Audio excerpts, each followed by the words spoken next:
Perkenalkan, nama saya Ferry Fernando Sinaga. Hari ini kita akan belajar mengenai protista mirip hewan, atau yang biasa kita kenal dengan sebutan protozoa. Protozoa berasal dari bahasa Yunani, yaitu protos yang artinya pertama, dan juga zoon yang artinya hewan.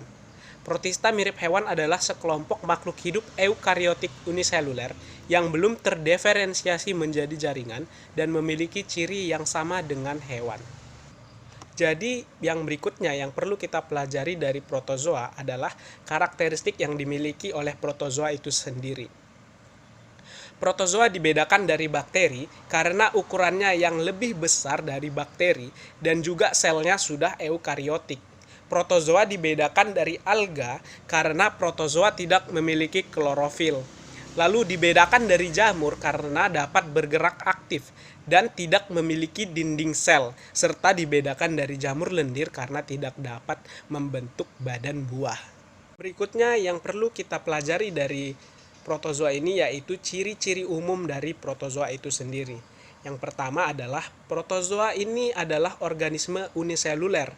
Maksudnya dia adalah makhluk hidup bersel tunggal. Berikutnya adalah eukariotik, memiliki membran sel, berbeda dengan bakteri yang tidak memiliki membran sel. Lalu hidup soliter atau berkoloni. Sifat hidupnya kosmopolit. Maksudnya kosmopolit adalah dapat ditemukan hampir di seluruh daerah di bumi. Umumnya heterotrof, tidak dapat membuat makanannya sendiri, hidup bebas, saprofit atau parasit. Sejumlah protozoa dapat menimbulkan penyakit, dapat membentuk sista untuk bertahan hidup. Alat gerak berupa pseudopia, silia, dan flagela. Yang berikutnya adalah cara reproduksi dari protozoa itu sendiri. Jadi protozoa dapat bereproduksi dengan dua cara. Yang pertama adalah cara seksual dengan cara konjugasi, dan yang kedua adalah dengan cara aseksual, pembelahan sel biner. Kita lihat yang pertama, reproduksi secara seksual dengan cara konjugasi. Jadi bisa kita lihat pada gambar, ini adalah contoh dari perkembangbiakan dari paramecium. Pada gambar pertama sudah kita lihat bahwasannya dua paramecium yang sudah saling berdekatan dan sudah membentuk jembatan konjugasi yang nantinya jembatan ini akan digunakan sebagai jalur perpindahan dari mikronukleus. Kita lihat pada gambar kedua, jumlah mikronukleus sudah ada 4 dan juga jumlah kromosomnya sudah berubah menjadi haploid atau N, 1N. Proses bertambahnya 4 mikronukleus dan berjumlah N itu dikarenakan adanya proses pembelahan secara meiosis, di mana yang kita ketahui bahwasannya meiosis akan menghasilkan 4 sel baru dan akan mengurangi setengah jumlah kromosom dari induk. Itulah kenapa pada gambar kedua jumlah mikronukleus sudah 4 dan juga jumlah kromosomnya sudah haploid. Yang berikutnya kita lihat pada gambar ketiga, di sana jumlah dari mikronukleusnya itu tersisa 2 dan gugur 3 atau mati 3. Loh, kok bisa jadi 5? Nah, sebenarnya itu 3 mati dan menyisakan 1 mikronukleus. Namun pada proses nomor 3 ini terjadi pembelahan secara mitosis. Itulah kenapa mikronukleusnya itu sekarang menjadi 2. Yang awalnya 4, mati 3, sisa 1, membelah secara mitosis, jadi sekarang sisa 2. Yang berikutnya kita lihat pada gambar keempat, terjadi pertukaran antara paramecium yang satu dengan paramecium yang lainnya. Jadi pertukaran tersebut melewati jembatan konjugasi dan jumlah kromosomnya tadi setelah melalui proses singgami pada gambar kelima, jumlah kromosom kembali ke awal menjadi 2N atau diploid.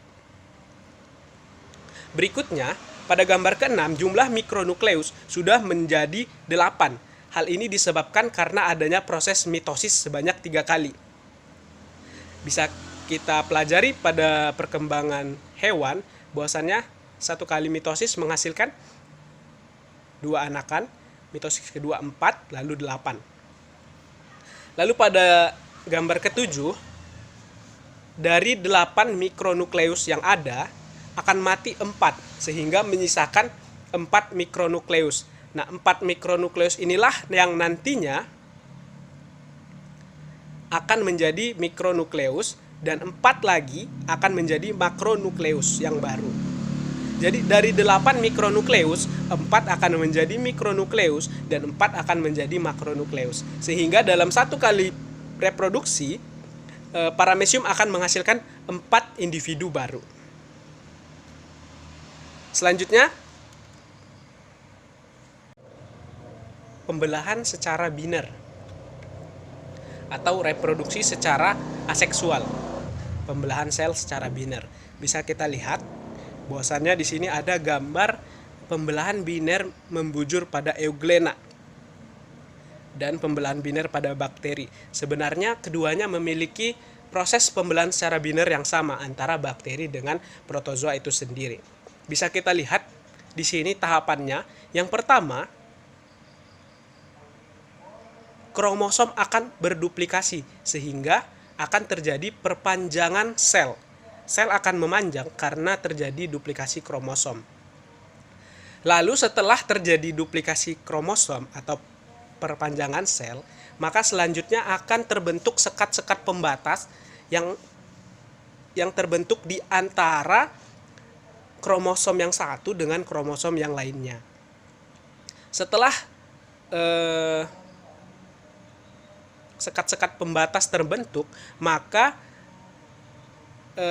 sel akan berpisah satu dengan yang satunya.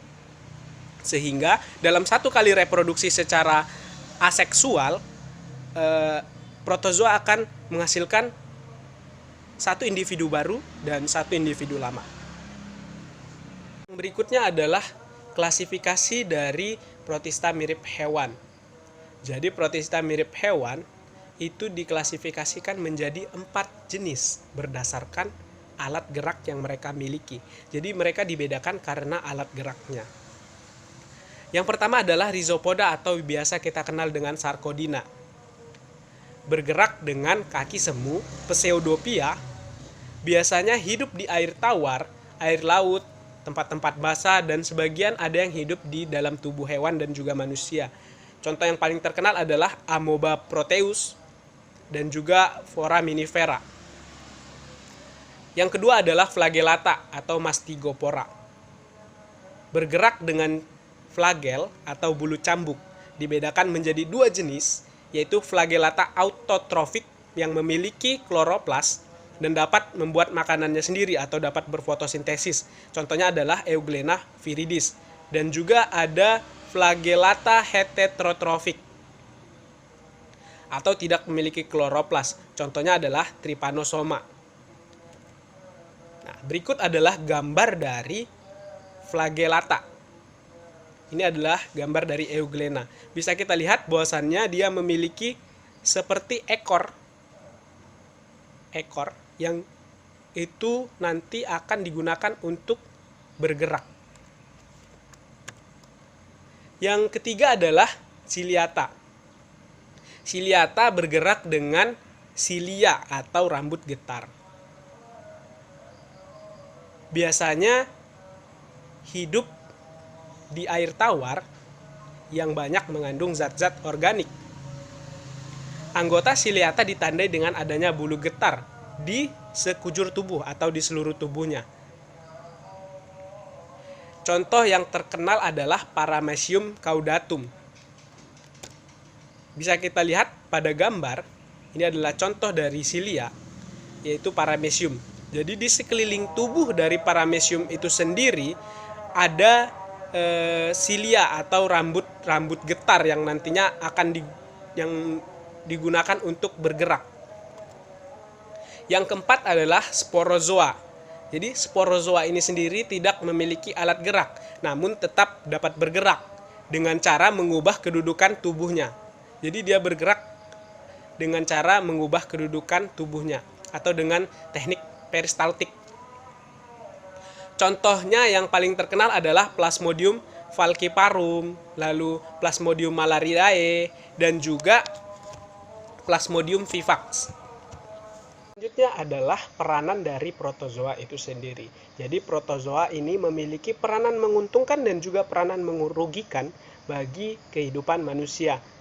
Peranan menguntungkan dari protozoa ini yaitu protozoa ini merupakan salah satu sumber makanan bagi hewan air, termasuk udang, ikan, kepiting, yang mana secara ekonomi sangat bermanfaat bagi manusia. Contohnya adalah foraminifera dan juga radiolaria. Yang berikutnya adalah peranan merugikan protozoa dalam kehidupan manusia.